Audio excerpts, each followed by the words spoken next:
Hello, I am Kodili-nye, the son of wonderful. Good morning, good afternoon, good evening, and good night, depending on your geographical location and your time zone. We are here again to bring you another report.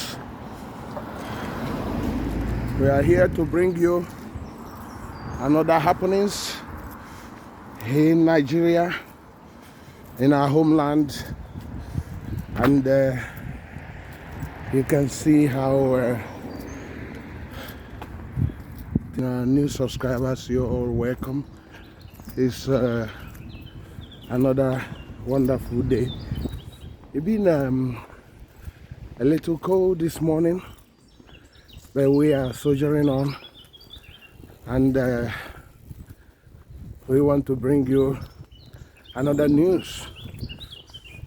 And the news is something that will bring a little gladness to your heart. Thank you for always supporting us. Please remember to share and subscribe to this channel, and we will continue to bring you the best. We are going to say to you about the resumption of the refinery, the Port-Harcourt refinery. According to the news, he said that the 210 barrel per day Port-Harcourt refinery may finally commence operations by the end of July 2024, after several postponements. So what he's saying is that basically that the refinery in Port-Harcourt, Rivers State, Nigeria, is going to start operation. They have made a lot of promises about this refinery, that it will start operation this month, next month, the upper month, but nothing has come of it. Now they are talking about July. And let's continue. He said the new date was disclosed on Monday by the National Publicity Relation Officer, Independent Marketers Association of Nigeria, Chief Okadike-Chinedu. He stated that the development would stimulate economic activities, reduce the price of petroleum products, and ensure adequate supply.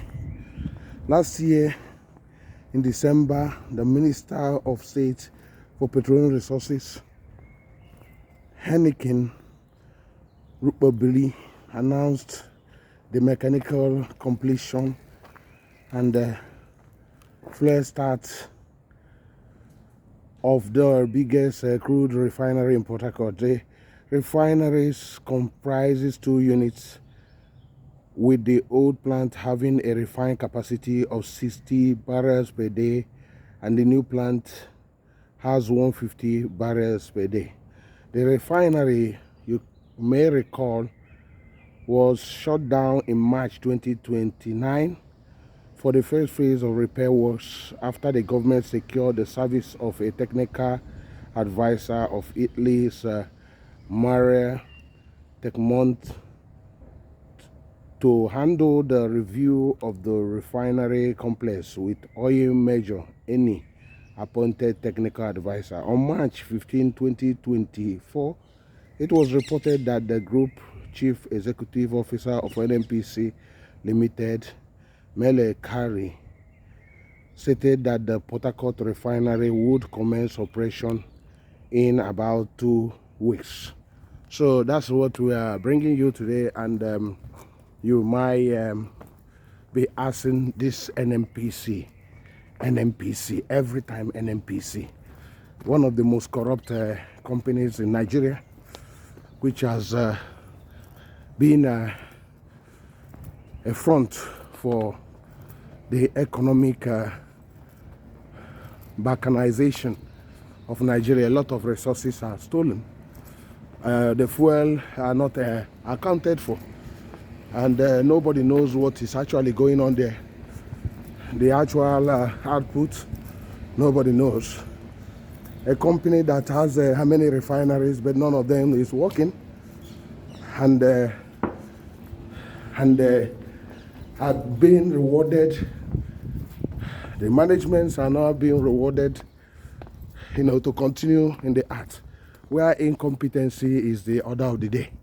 So normally, if a company is not performing, you bring the people that can turn around the company, but not in Nigeria, where everything is about political patronage, where a president come up, he will make himself the oil minister, and appoint his cronies or relatives to head certain companies or departments. In spite that they are not effective, it still allow them to continue.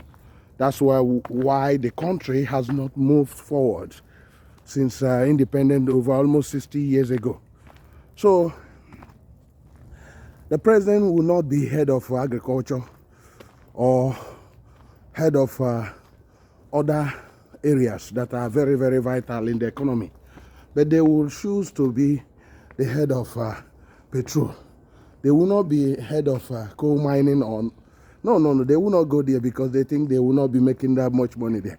So that's the fallacy of a country, and that has been the ban of development in the country, which has hindered so many things and rendered the whole country in a sorry state. And what are we talking about here?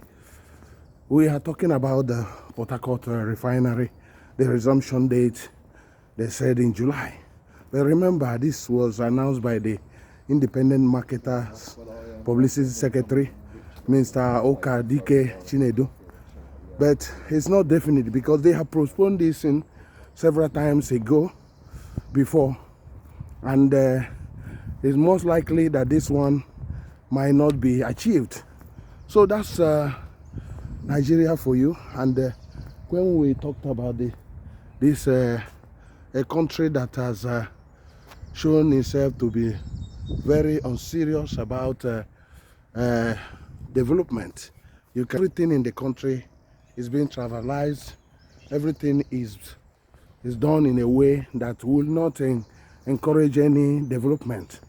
So we in this channel, we talk about transparency, we talk about productivity, we talk about setting example, we talk about good governance, we talk about things that will improve the society, improve and help the ordinary man on the street, because people have no jobs in a country that's supposed to be having a lot of millions of jobs. So people has to move away from the country, moving helter-skelter, going many countries, and even going to countries they shouldn't have talked about going, and doing jobs that you cannot understand and you cannot believe, and they cannot believe they would have ever done in their life, because those jobs in their country, they don't do that. But because they are forced to be slaves in their own country, they are forced to be beggars, and the government is giving food aid to them after destroying the economy. The politicians are enjoying themselves with luxurious living, luxurious cars, luxurious mansions, villas, and all those things, and the people are walloping in abject poverty. So what can come off of these things is the total neglect of the people and hardship in the land. That's why Nigeria is on the verge of collapse, because of bad leadership over the years. So we in this channel support good governance and anything that will bring about the total eradication of this malaise, bad leadership, and corrupt politicians. So that's why it's very, very important that you go to the comment section and drop your own comments about what we are discussing, and share your own views, and we will be happy to carry on and keep on discussing about it. Your opinion also is very vital here, because it will help us to continuously push the narrative of good government and a check in the excesses of the governments of the day, and bring them in line with good governance that is practiced all over the world. Very, very important for you to always comment. Remember that you need always to share this, and when you share this, it helps other people to know what's going on, and at the same time see to the eradication of this malaise. So for us, it would be very good if the refinery start working, because it's for the good of the common men and women in the street, because they have suffered high prices of petrol products, inflation in the food prices, and all sorts of things. People have really suffered. So it's very, very sad. Even those that have jackpot to many countries, they are now forced to send a lot of money to maintain the families in the homeland, because of the bad leadership we have been having for many decades. So that's what we are here discussing. So Port-Harcourt Refinery starting operation, it will be a good news if it really come to pass, because you don't trust the Nigerian politicians when they say with one mouth, oh, we are going to do this, the other mouth is actually lying, because they are not actually saying the truth. So we wait and see. In this channel we say let's wait and see, because once it's coming from Nigerian government, you don't actually trust anything they say. We just wait and see until we see it coming to fruition. Thank you very much for joining us. I am still Kodili-nye, the son of wonderful. Please share and subscribe, and see you in the next one. Have a wonderful time. Bye.